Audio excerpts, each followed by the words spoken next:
Mình rất là ngại nghe là giọng của mình nhưng vẫn tiếp tục thu âm video này.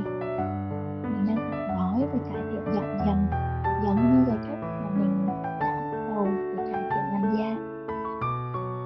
Mình thì tẩy trang mỗi ngày, kể cả khi không trang điểm. Lần này thì mình đang chuyển sang dùng nước muối sinh lý thay cho nước tẩy trang chuyên dụng. Buổi sáng thì mình lau nhẹ thì trước khi mình dùng kem chống nắng.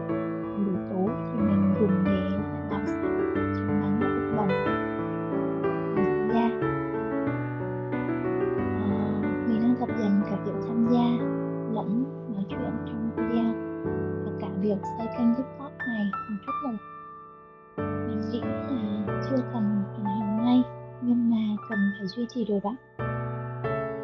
Và có ai cũng đang tập làm video và cải thiện bản thân từng chút một như mình không?